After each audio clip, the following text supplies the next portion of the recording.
Good morning, good afternoon, excellencies, honorable guests, feminists from all over the world. We are so excited to have you join our official Generation Equality Forum side event, launching a new global partner network for feminist foreign policy. I'm Lyric Thompson. I'm the Senior Director of Policy and Advocacy at the International Center for Research on Women, where we have been engaged in a multi-year process of research, consultation, and exchange to understand what is this growing field of feminist foreign policy, what are these feminists working inside and outside of government doing to advance it, how can we learn from it, how can we extend its impact, how can we build a more feminist future together in our foreign policy and multilateral cooperation.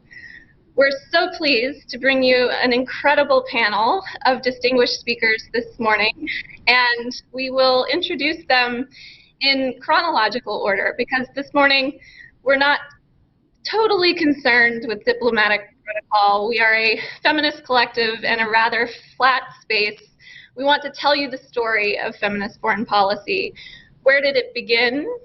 Where is it today? Where is it going forward, and how can we work together to advance that momentum? So I will be joined in short order. I have a couple of slides for you first, but I will be joined in short order. First, we will hear from Her Excellency Ambassador Anne Baines, who is the Ambassador for Gender Equality and coordinator of the Swedish Feminist Foreign Policy, the world's first feminist foreign policy.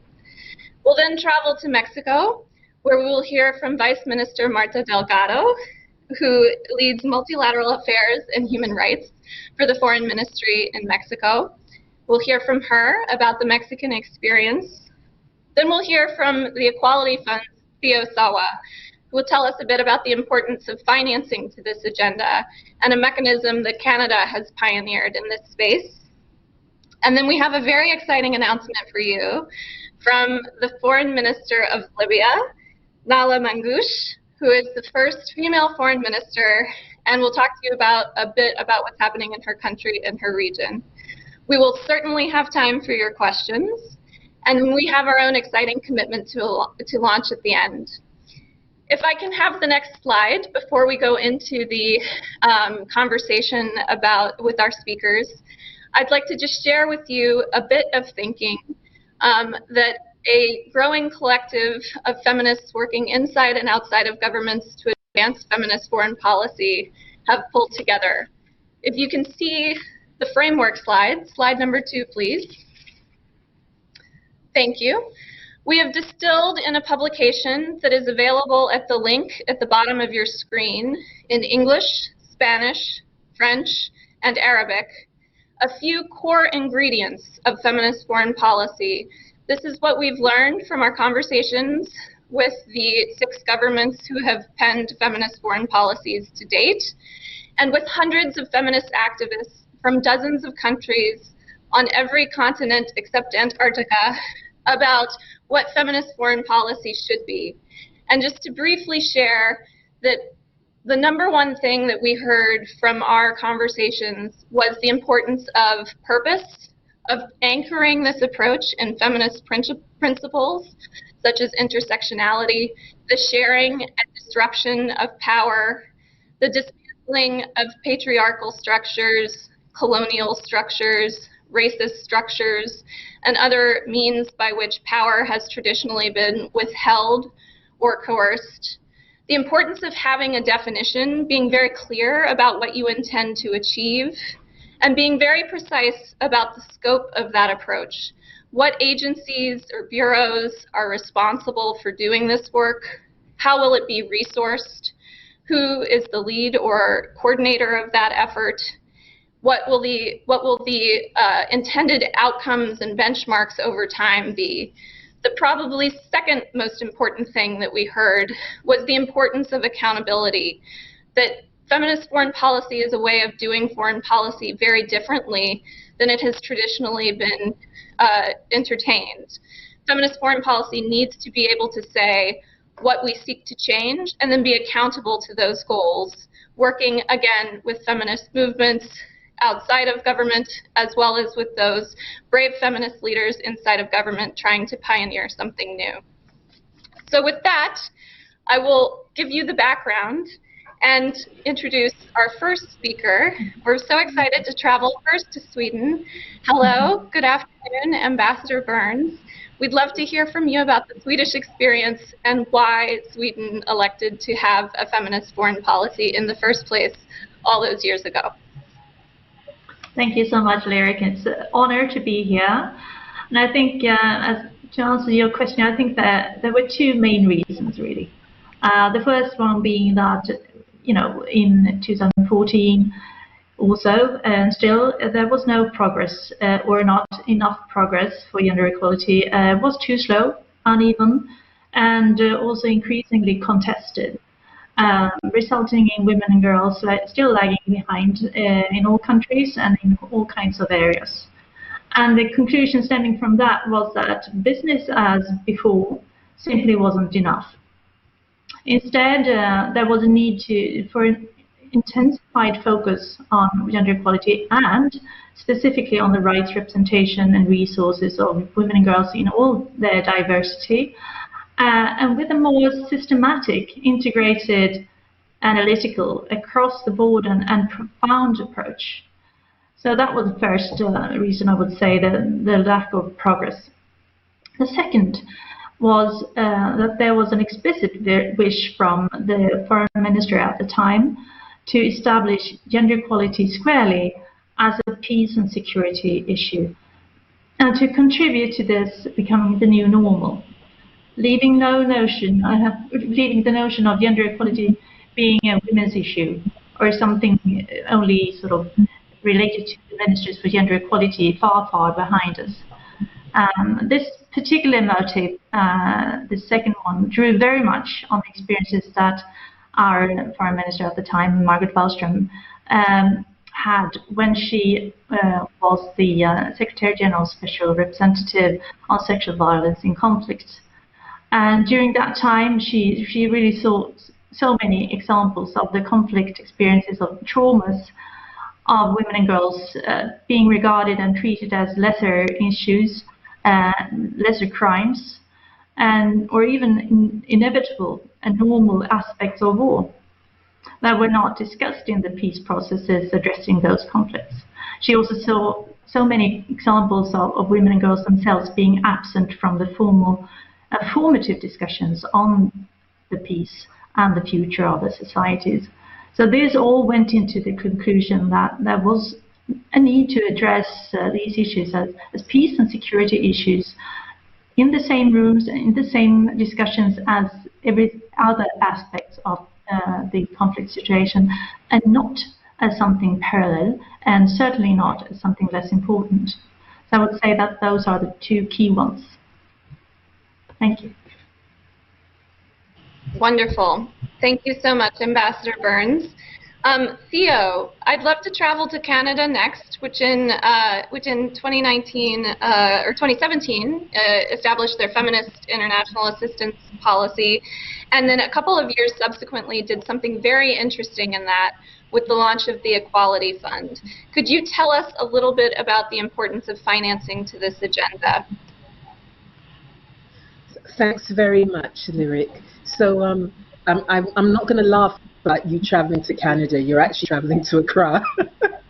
But actually, that's one of the great things that I found about the Canadian Feminist International Development Assistance Policy that they pulled together.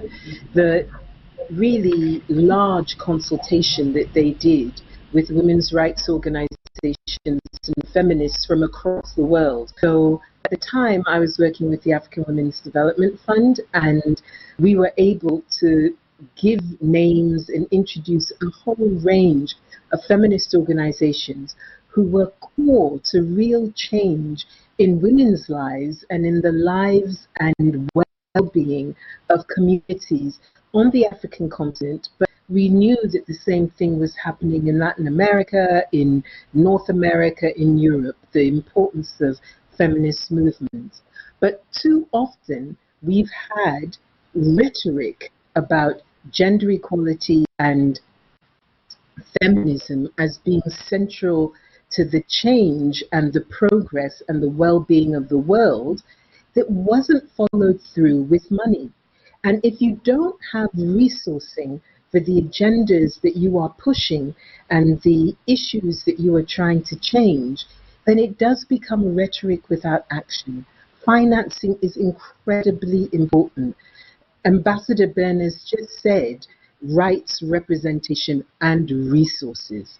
So I'm delighted that the Canadian government found new money to invest in a platform like the Equality Fund, which is being established as a feminist fund for sustainable funding of feminist activity.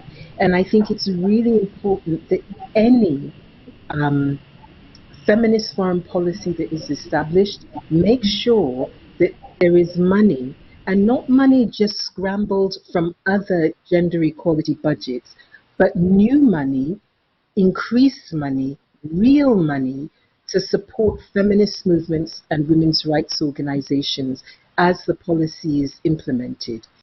As we stand today, data from the OECD shows that less than 2% of international development assistance that they have been tracking goes to women's rights organizations. And we know that an even smaller proportion of that is going to women's rights organizations in the global south, where so much change is happening.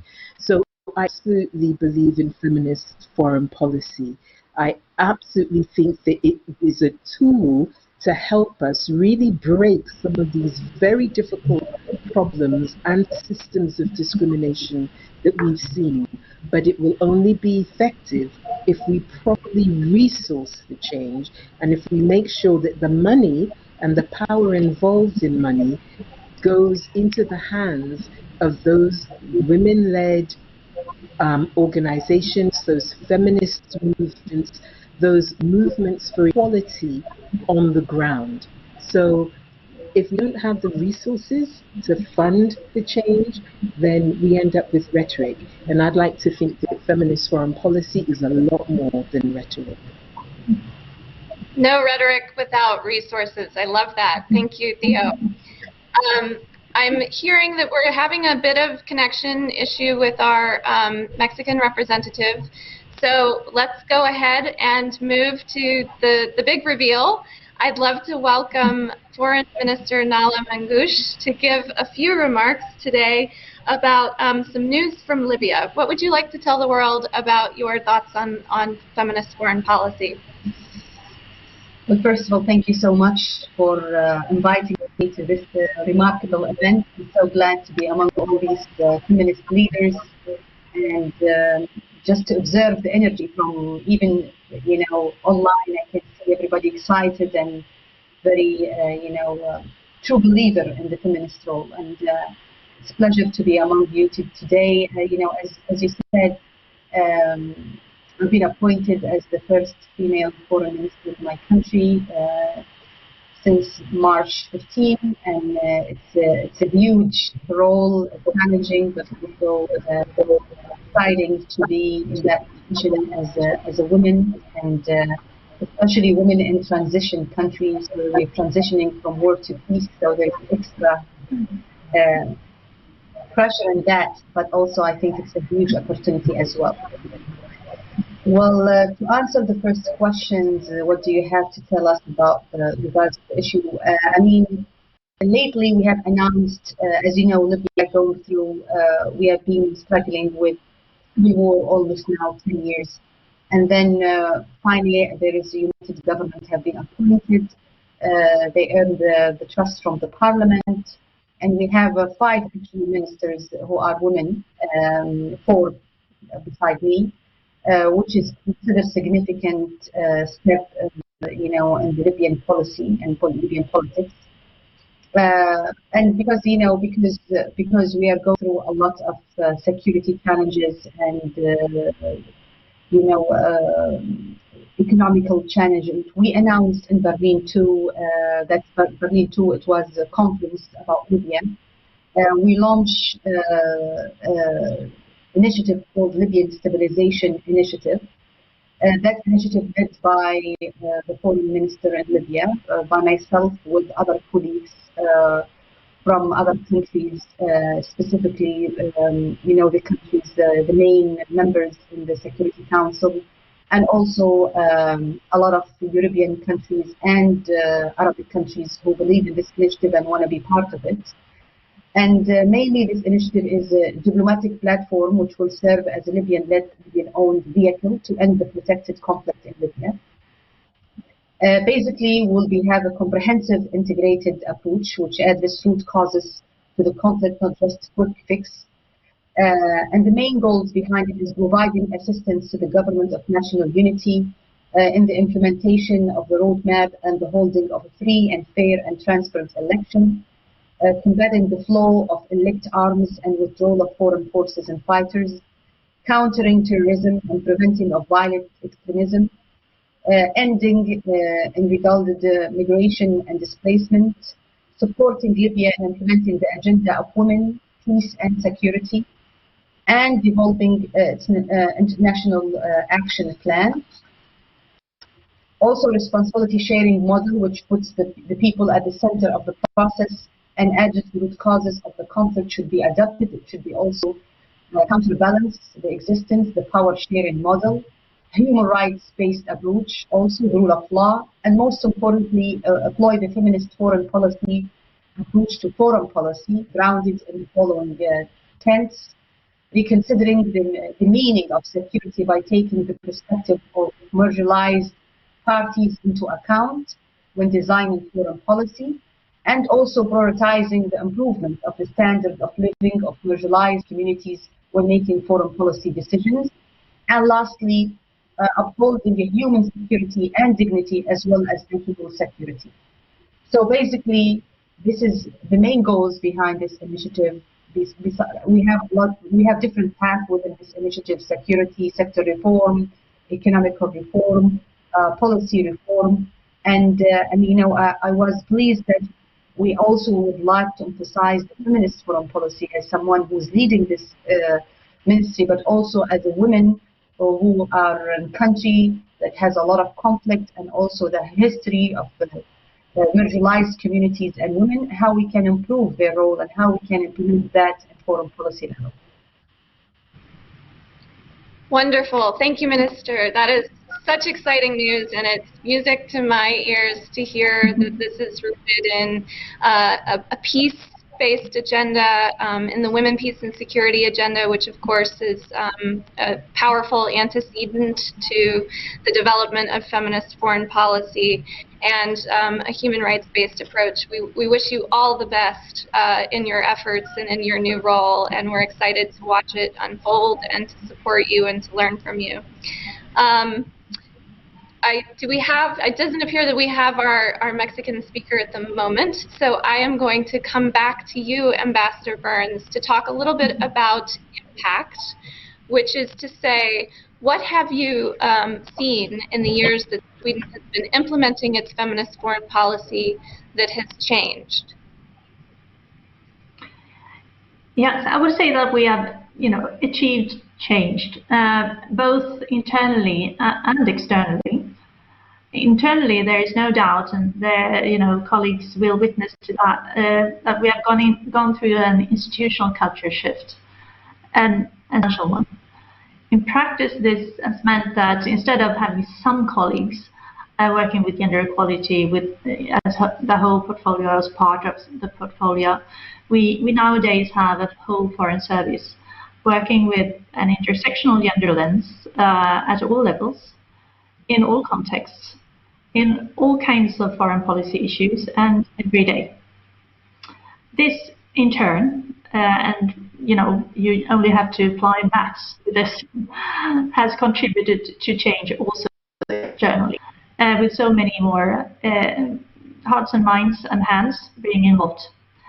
And we've worked to foster and institutionalize the same kind of approach and institutional culture shift everywhere else, be it at country level, or in the UN Security Council, where we were a non-permanent member in 2017-18, or in the OSCE, where we now is the chair, the EU, the World Trade Organization, the development banks, the climate funds, the COVID-19 response, everywhere. What we have seen is that this systematic way of working has produced results and change. In relation to all the 3 R's that I mentioned in the beginning, rights, representation, and resources, both in our own case, and we've been able to see that we've also influenced others. And all the thematic goals that we formulated in 2015, be it in relation to gender-based violence, to sexual and reproductive health and rights, to political and economic empowerment, and to peace, women, peace and security. And also, I would say, in relation to the world, the discourse, and the priorities of foreign policy.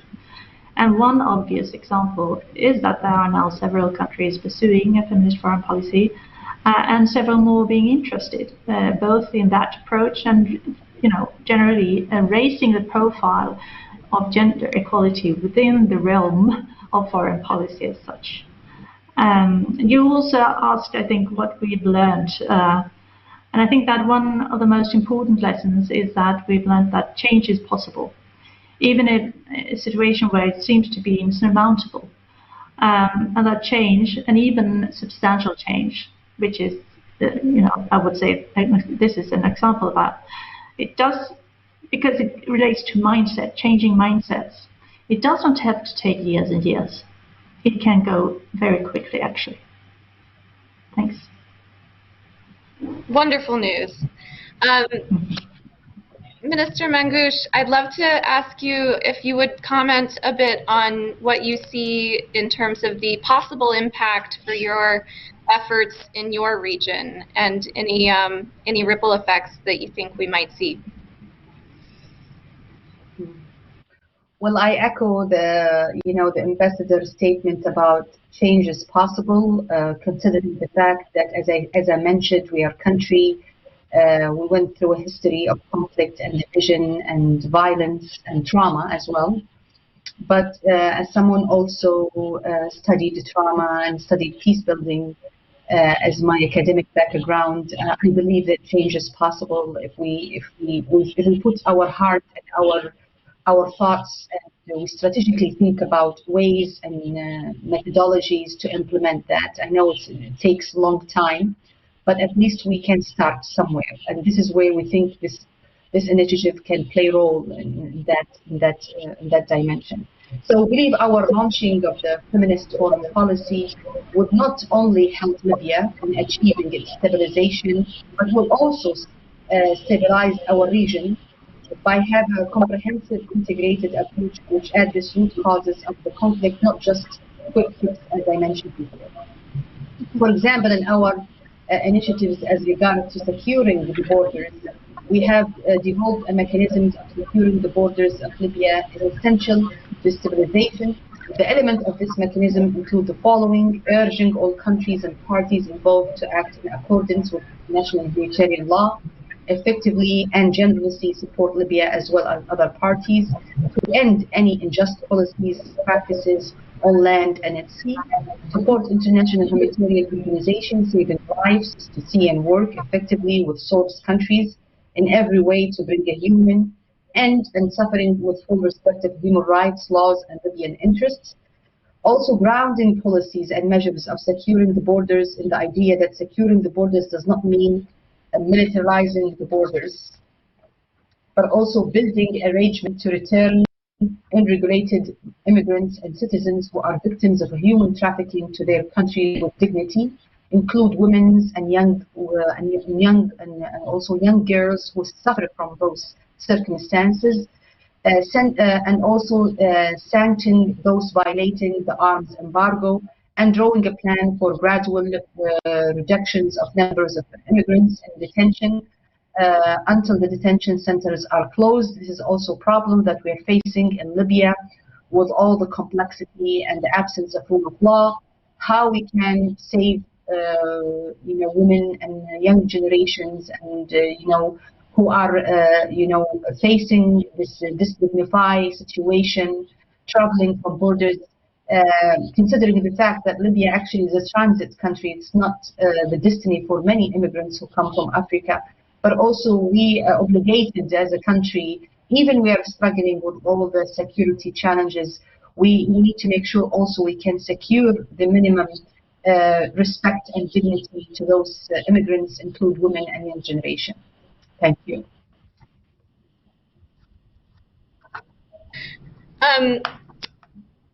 Have we lost Theo? Do we still have Theo? I only see. Yes, I'm still Wonderful. here. Oh, there's Dr. Okay, sorry, Theo. I see Dr. Baines now. Very warm welcome to Dr. Christopher Baines, who is the Director General for Human Rights and Democracy in the Mexican Foreign Ministry, and has been a champion and architect of the Mexican Feminist Foreign Policy. Dr. Baines, we do regret the delay, and we are so delighted to see you. Please tell us a little bit about what you've been up to in Mexico these last year plus.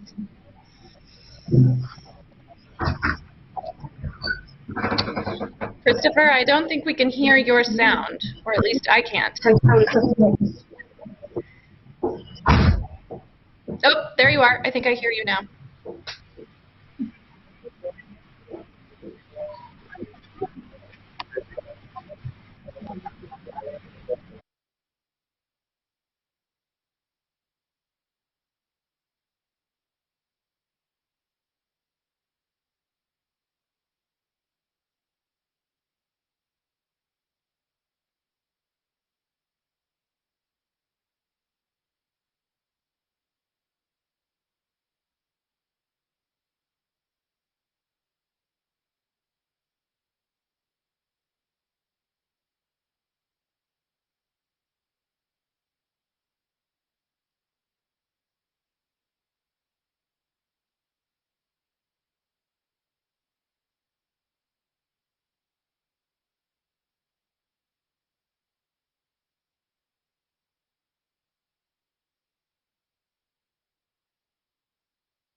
Wonderful. Thank you, Dr. Baines.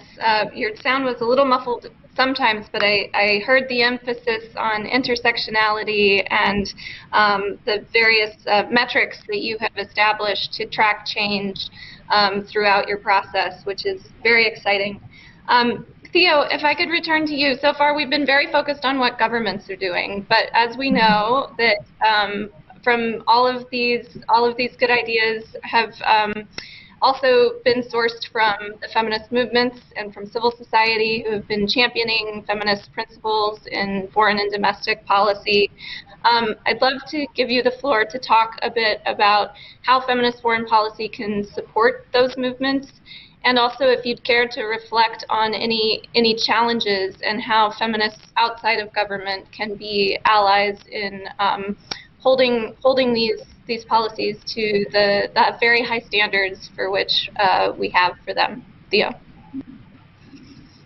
Thank you, Lyric. So first, I suppose I want to I'll come back to the emphasis that I had earlier on actually resourcing the feminist foreign policies, but I did want to echo what has been said by my three fellow panelists about the importance of intersectionality, that any successful feminist foreign policy really is looking at the types of inequality, of discrimination, but also of opportunity progress that we're looking to forward.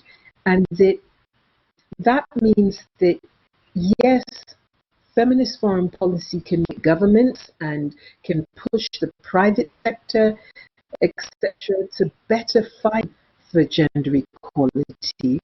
But just as importantly, as Ambassador Baines mentioned earlier, can use their influence with other governments, with their governments, can use their influence with private sector actors to really ensure that everyone is beginning to look differently at the centrality of gender equality, but that everyone is looking in an integrated way at the opportunities that feminist foreign policy offers to really have a much more in-lock, a much more in-step approach to economics, to politics, to social issues, to racial issues, to disability issues, to all of the issues that we as feminist movements have actually been fighting to change.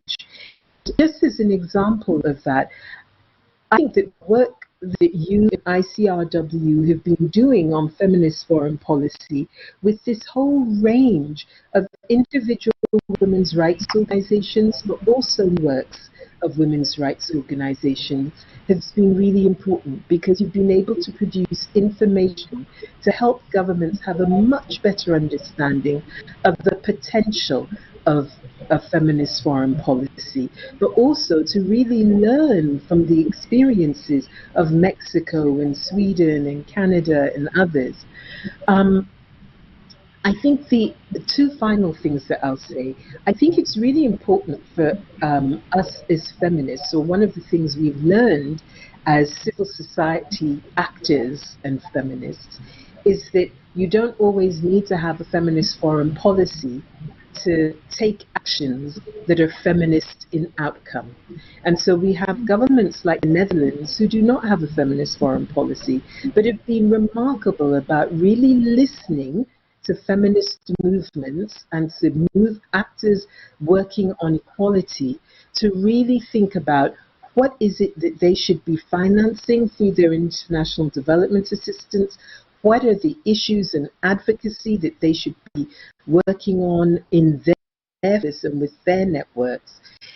And I think that this of like-minded governments with these mutual interests in improving the well-being of the world and improving outcomes for justice and for equality, it's really important for them to work together with feminist actors who are outside of government, and that with the internal and the external better working together, we get better outcomes. And even though sometimes that's uncomfortable, because sometimes as feminists outside of government, we will be pushing and saying, you need to do more, and how can this economic policy really match up to what you're saying in your feminist foreign policy?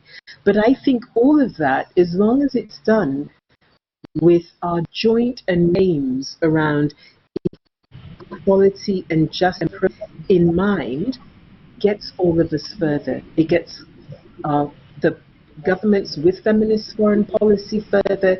It gets those without thinking more in feminist ways, and it gets us towards those outcomes that we're all pushing for.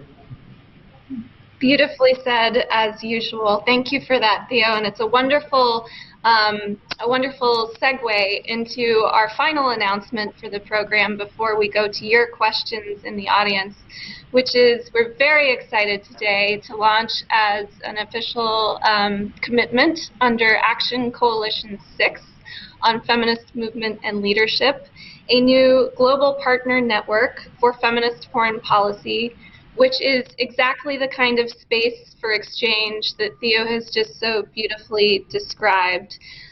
This is a place where we will continue to deepen understanding and engagement and exchange of ideas, research, resources on this fledgling field of feminist foreign policy, working together with those governments who have been so bold as to call something feminist. And I couldn't agree more, Theo, with your sentiment that it is the content that matters more than the label of the container. But if we are going to call something feminist, that really is signaling the highest degree of ambition, an intersectional approach, and that this is a growing group of actors who will be working to refine those ideas, to advance them, and to ensure maximum impact. So we have more than 30 organizations, several of whom you see on the screen. You've also heard from some of our champions in government. This will be a space to continue this dialogue, to learn, to measure results, to hold things accountable, and to create and build that trust between feminists working inside and outside of government to advance this field. We'd love to have you join us. Please do reach out to us if you would like to be involved in the network. And with that, I think we do have our first audience question, which I will share with our panelists now. It's not directed to any single panelist, so I think if anyone would like to jump in or raise your hand, we'd love to hear from you. The audience member says that it's very inspiring to hear what's going on with feminist foreign policy. They'd like to hear a little bit more about what this means in areas of trade, defense, and migration. Would anyone like to take a crack at that?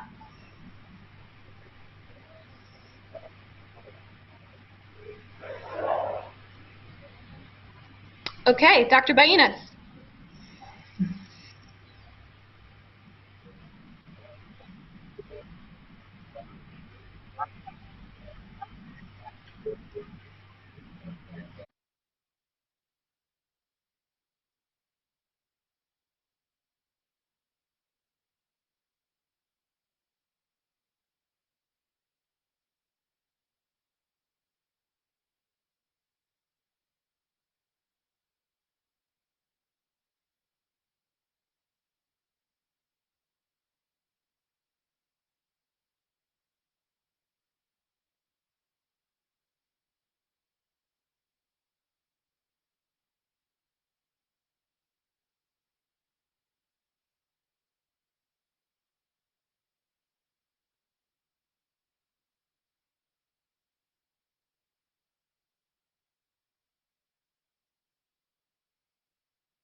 Wonderful, thank you. From what we've heard from civil society, this is very important, the importance of coherence of these feminist principles and approach across all streams of foreign policy.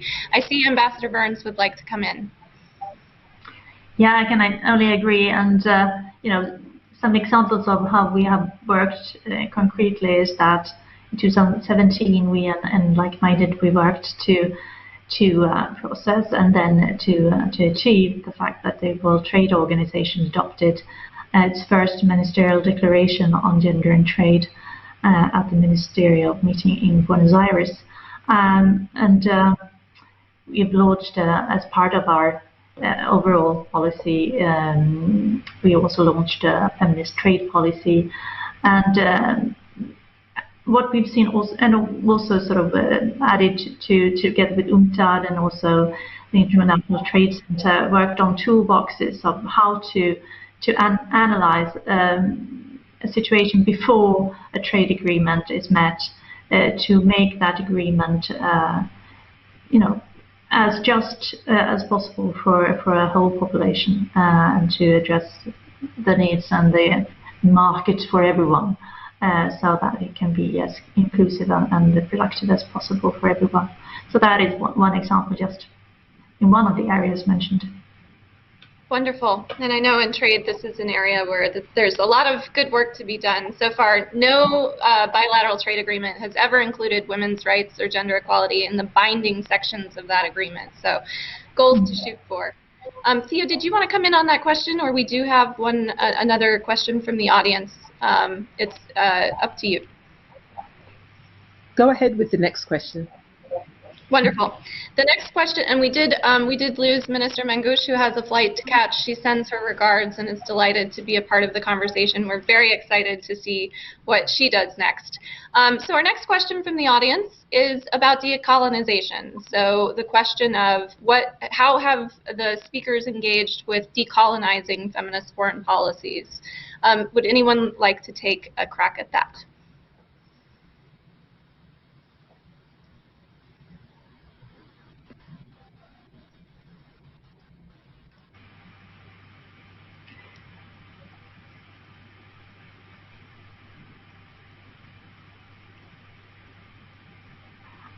I can try. It's a tough one. Thank you, Ambassador. Yeah, Theo next. Well,